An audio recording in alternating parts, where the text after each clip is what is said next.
Ma'am please video send کر دیا کریں. السلام علیکم ورحمۃ اللہ وبرکاتہ نحمده ونصلی علی رسولہ الکریم اما بعد فاعوذ باللہ من الشیطان الرجیم بسم اللہ الرحمن الرحیم رب اشرح لي صدری ویسر لي امری واحلل عقدۃ من لسانی یفقهوا قولی ربنا زدنا علما اللهم فقهنا فی الدین آمین یا رب العالمین. آغاز ہوتا ہے آج ہمارے رکوع نمبر 8 کا اور آیت نمبر 11 ہے اور سورہ الانعام چل رہی ہے. اور ہم نے جیسے کہ شروع میں ہی پڑھ لیا تھا کہ اس سورہ کے اندر ہم لوگوں کا جو زیادہ ذکر کیا گیا ہے وہ ہمارے عقائد کے بارے میں اور اللہ تعالیٰ کی وحدانیت کے بارے میں اور ہماری عقائد کو بہتر بنانے کے لیے اللہ تعالیٰ نے نشانیوں کے بارے میں کھول کھول کر بیان کیا. اس سورہ کے اندر فرائض نہیں ہیں بلکہ اس سورہ کے اندر زیادہ تر عقائد کے بارے میں اپنے عقائد کو مضبوط کرنے کے لیے اپنے ایمان کو مضبوط کرنے کے لیے ذکر کیا گیا. اللہ تعالیٰ ارشاد فرماتے ہیں قُلْ سِیرُوا فِی الْأَرْضِ ثُمَّ انظُرُوا کَیْفَ کَانَ عَاقِبَةُ الْمُکَذِّبِینَ. اللہ تعالیٰ فرماتے ہیں کہ آپ کہہ دیں اے نبی کہ زمین میں چلو پھرو، کہ آپ زمین میں چلو پھرو. اس سیر سے مطلب یہ ہرگز نہیں ہے کوئی انسان یہ سمجھے کہ گھومنا پھرنا اور زمین کے اندر سیر و تفریح کرنا ہے. اللہ تعالیٰ نے یہاں پر یہ بیان فرمایا قُلْ سِیرُوا فِی الْأَرْضِ کہ زمین میں چلو پھرو. جب تم زمین میں جاؤ گے تو اللہ تعالیٰ کی وحدانیت کو، اللہ تعالیٰ کی قدرت کی نشانیوں کو اپنی آنکھوں سے غور سے دیکھو گے. زمین میں چلو پھرو ثم انظروا کیف کان عاقبۃ المکذبین، اور پھر دیکھو کہ کس طرح سے اللہ تعالیٰ نے جھٹلانے والوں کا انجام کیا، کہ اللہ تعالیٰ نے ان کو کس طرح سے نیست و نابود کر دیا. رب کائنات نے کس طرح سے ان لوگوں کو، اللہ تعالیٰ نے کس طرح سے ان سارے کے سارے لوگوں کو اللہ تعالیٰ نے تباہ کر دیا جنہوں نے نبیوں کو جھٹلایا اور اللہ تعالیٰ کی آیتوں کو جھٹلایا. جنہوں نے نبیوں کو جھٹلایا در حقیقت انہوں نے اللہ تعالیٰ کو جھٹلایا، کیونکہ نبی اپنے پاس سے کوئی بات نہیں کرتے بلکہ وہ اللہ تعالیٰ کے ہی پیغام کو آگے لے کر آتے ہیں اور ان کو پہنچاتے ہیں. تو جو لوگ شک میں مبتلا ہو گئے اور جنہوں نے جھٹلایا تو اللہ تعالیٰ نے ان کو کس طرح سے تباہ کر دیا.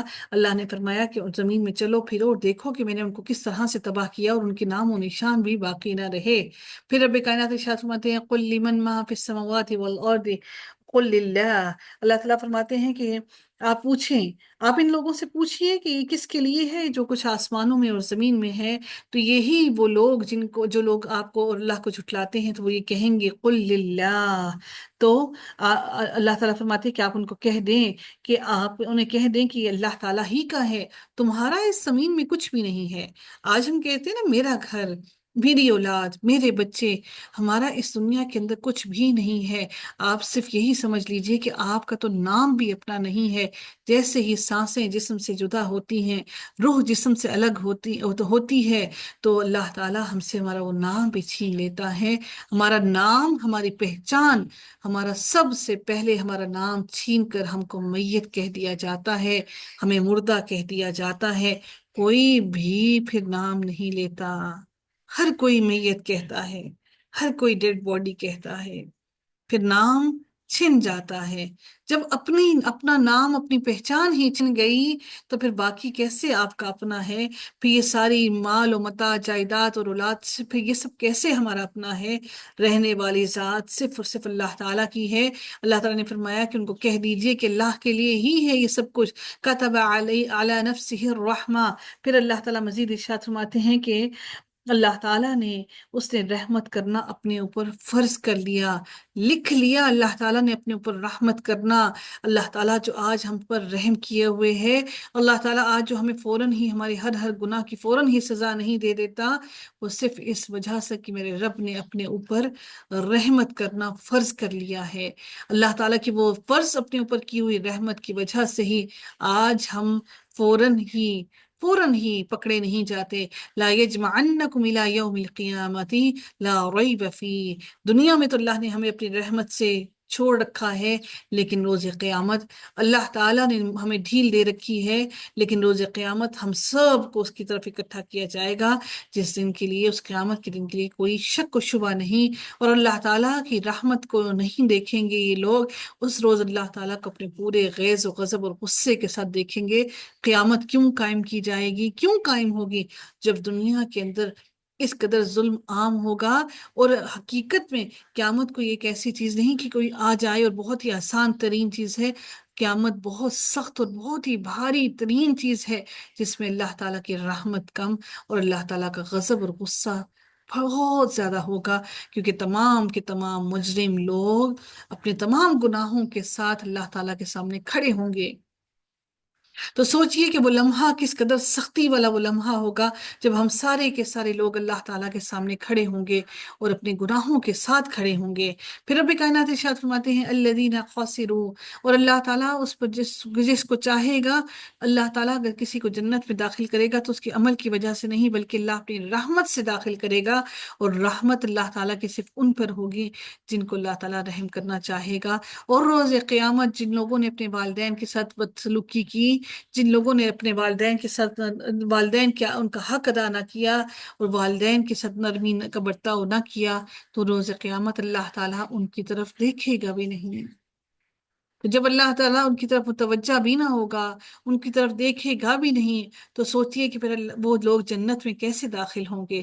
آج جو ہم کہتے ہیں، بڑی آسانی سے کہہ دیتے ہیں کہ بہو کی ذمہ داری نہیں ہے کہ وہ ساس سسر کی خدمت کرے، تو یہ سمجھ لیجئے کہ اگر آپ کی اپنے شوہر سے محبت ہے، تو کیا یہ محبت کیسی محبت ہے کہ ہم اپنے شوہر کو جہنم کا ایندھن بنانے کے لیے اس کو اپنے ساتھ گھسیٹ رہے ہیں اور اس کو اس کے والدین سے دور کر رہے ہیں۔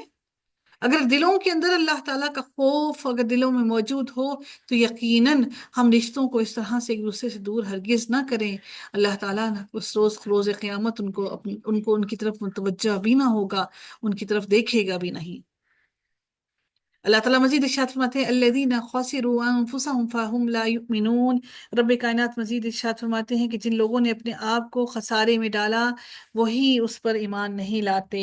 یہ وہ لوگ ہیں جو خسارے میں جنہوں نے ڈالا، یہ وہ لوگ ہیں جنہوں نے اپنے آپ کو خسارے میں ڈالا، جنہوں نے اللہ تعالیٰ کی بات کو نہیں مانا، جنہوں نے اپنی بات کو نہیں مانا، اللہ کی بات کو نہیں مانا۔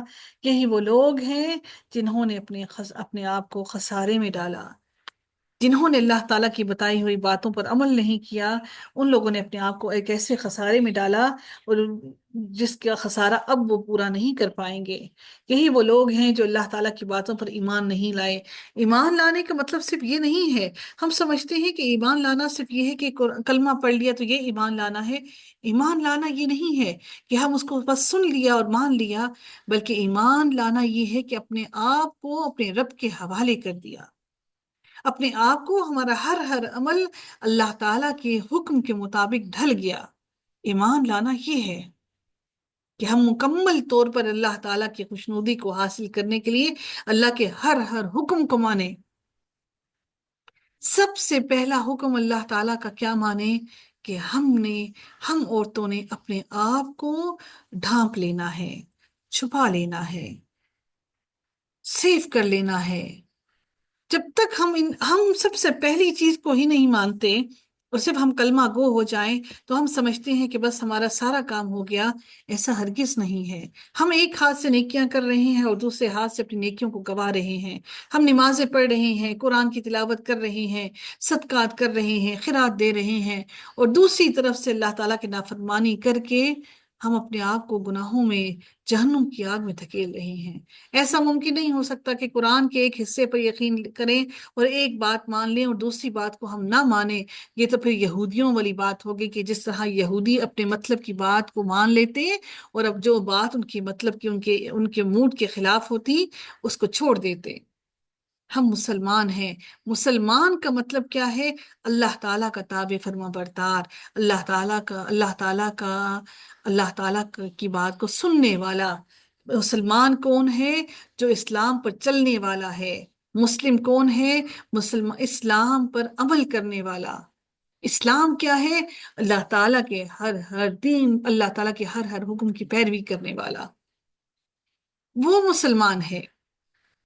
ہم کلمہ گو ہیں، ہم اپنی زبان سے کلمہ پڑھتے ہیں، لیکن اس کلمے کو، اس عقیدے کو دل کے اندر بھی ہمارے نہیں سمایا ہوا۔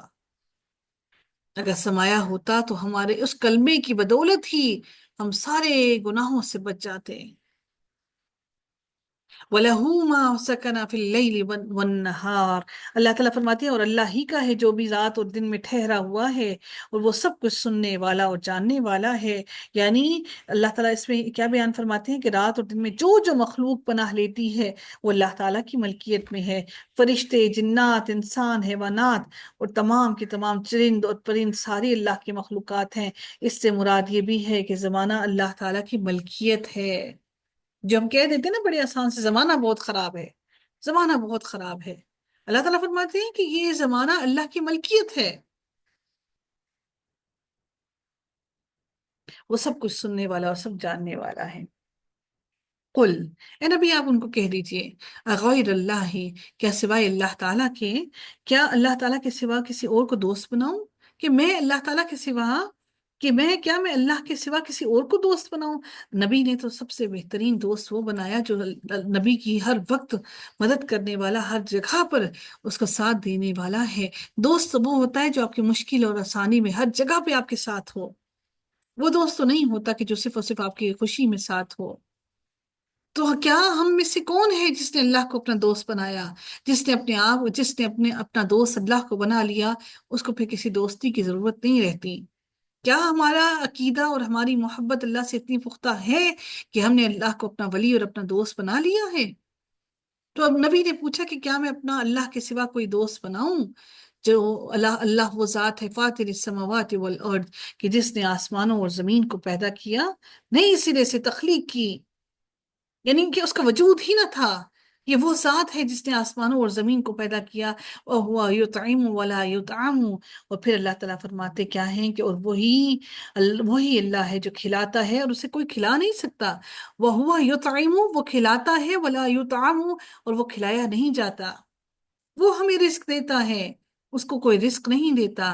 قل انی امرت ان اکون اول من اسلم ولا تکونن من المشرکین۔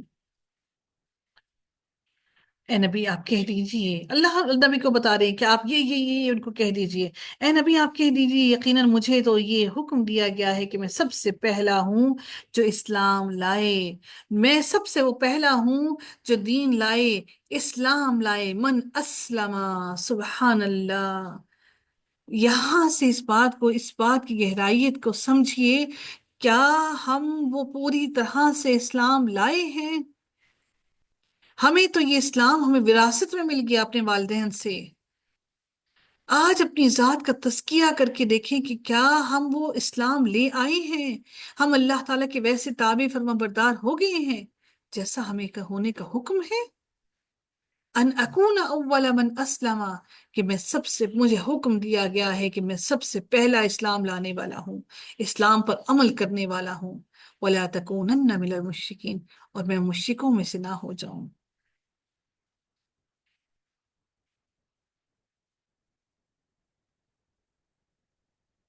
قبا کے رہنے والے ایک انصاری نے نبی اکرم صلی اللہ علیہ وسلم کی دعوت کی۔ حضرت ابو ہریرہ فرماتے ہیں کہ ہم بھی آپ صلی اللہ علیہ وآلہ وسلم کے ساتھ گئے، اور جب نبی اکرم صلی اللہ علیہ وسلم نے کھانا کھا لیا تو ہاتھ دھو چکے، تو آپ صلی اللہ علیہ وآلہ وسلم نے فرمایا کہ سب تعریف اسی اللہ کے لیے ہے جو اپنے بندوں کو کھلاتا ہے مگر وہ خود نہیں کھاتا۔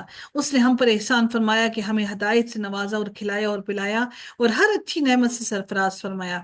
سب تعریف اللہ ہی کے لیے ہے جس کو کبھی خیر بات نہیں کہا جا سکتا، نہ اس کا بدلہ دیا جا سکتا ہے، نہ شکری کی جا سکتی ہے، نہ بے نیازی اختیار کی جا سکتی ہے۔ سب تعریف اللہ ہی کے لیے ہے جس نے ہمیں کھانا کھلایا اور پانی پلایا اور زیب تن کرنے کے لیے لباس عطا فرمایا، اور ہمیں گمراہی سے نکال کر ہدایت سے نوازا، اور ہمیں اندھے پن سے محفوظ فرما کر ایمان کی بینائی سے نوازا، اور اپنی بہت سی مخلوق کے مقابلے میں ہمیں شرف اور فضل سے سرفراز فرمایا۔ ہر طرح کی تعریف اللہ تعالیٰ ہی کی ذات کے لیے ہے جو تمام جہانوں کا رب ہے۔ ایک اور بہت اہم بات سمجھنے کو ملتی ہے کہ اللہ تعالیٰ کو کھلاتا ہے، اس کو وہ کھلایا نہیں جاتا۔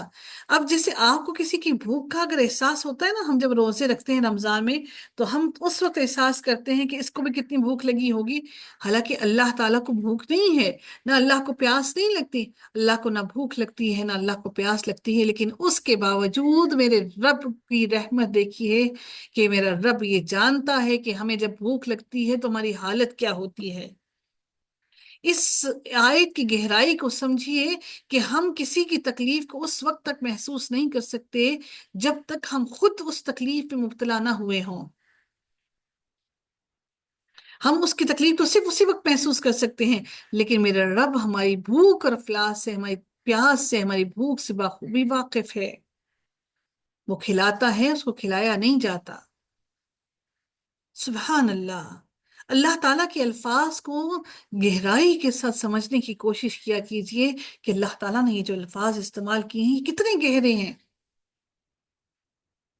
قل انی اخاف ان عصیت ربی عذاب یوم عظیم. اللہ تعالیٰ فرماتے ہیں نبی آپ یہ بھی کہہ دیجئے کہ اگر میں اپنے رب کی نافرمانی کروں تو میں ایک بہت بڑے دن کے عذاب سے ڈرتا ہوں، جو بہت بڑے دن کا عذاب، وہ جو قیامت کا دن. اب وہ دن بڑا کیوں ہے؟ کیونکہ وہ سخت دن ہے، اور وہ دن اسی لیے بڑا ہے کیونکہ سختی کے دن آرام سے گزرتے نہیں، وہ ٹلتے نہیں، وہ وقت گزرتا نہیں، ایسے لگتا ہے کہ تھم جائے. اس لیے وہ دن بہت بڑا دن ہوگا. من يصرف عنه يومئذ فقد رحمه ولا ذلك الفوز المبين. پھر رب کائنات ارشاد فرماتے ہیں کہ اس دن جو کوئی اس سے ہٹا دیا گیا تو یقیناً اسی پر اللہ تعالیٰ نے رحم کیا، اور یہی واضح کامیابی ہے. ہٹا دیا گیا، کس سے ہٹا دیا گیا؟ عذاب سے دور کر دیا گیا، عذاب سے بچا لیا گیا. تو اس دن کی کامیابی، جو عذاب سے بچ گیا وہی کامیاب ہوا. فمن زحزح عن النار وادخل الجنة فقد فاز. چنانچہ جو آگ سے بچا لیا گیا اور جنت میں داخل کر دیا گیا تو وہ کامیاب ہو گیا، وہی کامیاب ہے، وہی کامیابی میں چلا پڑ گیا. پھر رب کائنات مزید ارشاد فرماتے ہیں وَإِن يَمْسَسْكَ اللَّهُ بِضُرٍّ فَلَا كَاشِفَ لَهُ إِلَّا هُوَ وَإِن يَمْسَسْكَ بِخَيْرٍ فَهُوَ عَلَى كُلِّ شَيْءٍ قَدِيرٌ. پھر مزید اللہ تعالیٰ ارشاد فرماتے ہیں اور اگر اللہ تعالیٰ آپ کو کوئی نقصان پہنچائے نبی، اگر اللہ تعالیٰ آپ کو کوئی نفع اگر اللہ تعالیٰ آپ کو کوئی نقصان پہنچائے تو اس کو دور کرنے والا کوئی نہیں، اور اگر وہ آپ کو کوئی بھلائی پہنچائے تو وہی ہر چیز پر پوری طرح قدرت رکھنے والا ہے. اگر وہ بھلائی پہنچائے تو اس کو کوئی برائی میں بدل نہیں سکتا، اور اگر وہ بھلائی دے اور وہ کوئی اگر برائی پہنچانا چاہے، تکلیف دینا چاہے، تو اس کو کوئی بچا نہیں سکتا. نبی کریم صلی اللہ علیہ وسلم نے فرمایا کہ اے اللہ تیری عطا کو کوئی روکنے والا نہیں، اور تیری روکی ہوئی چیز کو کوئی عطا کرنے والا نہیں، اور دولت مند کی دولت تیرے عذاب سے، دولت مند کی دولت کو تیرے عذاب سے کوئی نہیں بچا سکتا. یعنی کہ دولت مند کی دولت اس کی دولت اللہ کے عذاب سے اس کو نہیں بچا سکتی. اللہ تعالیٰ فرماتے ہیں وَهُوَ الْقَاهِرُ فَوْقَ عِبَادِهِ وَهُوَ الْحَكِيمُ الْخَبِيرُ. اللہ تعالیٰ فرماتے ہیں اور وہ اپنے بندوں پر غالب ہے، اور وہ کمال حکمت والا، ہر چیز کی پوری خبر رکھنے والا ہے. آپ دیکھیے کہ اللہ تعالیٰ نے بار بار اس میں انسان کے ایمان کو پختہ رکھنے کے لیے ہر چیز کو بیان کیا کہ میں کون ہوں، میری اتباع کیوں کرو، میری عبادت کیوں کرو. اللہ نے ان تمام چیزوں کو بار بار بیان کیا. قل ایو شیء اکبر شہادہ. پھر اللہ تعالیٰ فرماتے ہیں آپ ان سے پوچھیں کون سی چیز گواہی میں سب سے بڑی ہے. ابن اسحاق اور ابن جریر نے سعید یا اکرمہ کی واسطے سے حضرت ابن عباس سے روایت نقل کی ہے کہ نمام بن زید اور قروم بن قاب اور حجری بن عمرو آئے اور کہنے لگے اے محمد ہمیں نہیں معلوم کہ اللہ تعالیٰ کے سوا اللہ تعالیٰ کے ساتھ کون دوسرا کوئی معبود ہے. آپ نے فرمایا اللہ تعالیٰ کے علاوہ کوئی معبود نہیں، مجھے اسی توحید حق پر مبعوث کیا گیا ہے اور میں اسی کی طرف دعوت دیتا ہوں. تو اللہ تعالیٰ نے ان کے قول کے بارے میں یہ آیت نازل فرمائی، یعنی آپ فرما دیجئے کہ سب سے بڑھ کر گواہی کے لیے کون سی چیز ہے، کون سی چیز تمہارے لیے گواہی دے. آپ پوچھیں. اللہ تعالیٰ نے اپنے نبی کو حکم دیا کہ آپ صلی اللہ علیہ وسلم ایسے بیان کر دیں ان کو کہ کون سی چیز گواہی میں سب سے بڑی ہے. اللہ تعالیٰ نے ہدایت کو واضح طور پر بیان کر دیا ہے، اور اب اس سے بڑھ کر کس کی گواہی ہو سکتی ہے؟ اس ایمان سے بڑھ کر کوئی اور گواہی نہیں ہو سکتی. شہید بینی و بینکم. پھر مزید کیا ارشاد فرماتے ہیں کہ آپ کہہ دیں کہ اللہ میرے اور تمہاری درمیان گواہ ہے. اللہ تعالیٰ کی گواہی رسول اور اس کی قوم کے مابین دو قسم کی ہے. ایک تو رسول کی رسالت کی گواہی اور دوسری قرآن حکیم کی گواہی. پھر مزید ارشاد ہوتا ہے وَأُوحِیَ. پھر اللہ تعالیٰ ارشاد فرماتے ہیں کہ وَأُوحِيَ إِلَيَّ هَذَا الْقُرْآنُ، اور میری طرف یہ قرآن وحی کیا گیا ہے، اللہ نے یہ قرآن تمہارے فائدوں اور مصلحتوں کے لیے میری طرف وحی کیا ہے، تاکہ میں تمہیں اور جن تک یہ قیامت تک پہنچے گا انہیں برے انجام سے خبردار کر دوں، لِأُنذِرَكُمْ، اور تاکہ میں تمہیں خبردار کر دوں اور ڈرا دوں، تمہیں قیامت کے دن سے ڈرا دوں، ان سختیوں سے ڈرا دوں، بِهِ وَمَن بَلَغَ، اور جب تک یہ پہنچے۔ حضرت ابن عباس فرماتے ہیں کہ جس تک یہ قرآن پہنچے تو وہ لوگوں میں سے اس کا نذیر ہے، ڈرانے والا ہے۔ أَإِنَّكُمْ لَتَشْهَدُونَ أَنَّ مَعَ اللَّهِ آلِهَةً أُخْرَى قُل لَّا أَشْهَدُ قُلْ إِنَّمَا هُوَ إِلَٰهٌ وَاحِدٌ وَإِنَّنِي بَرِيءٌ مِّمَّا تُشْرِكُونَ۔ پھر ارشاد باری تعالیٰ ہوتا، کیا تم گواہی دیتے ہو کہ اللہ تعالیٰ کے سوا واقعتاً دوسرے معبود بھی ہیں؟ اللہ اپنے نبی کو یہ حکم اللہ نے دیا کہ ان مشرکوں سے کہہ دے جو آپ کی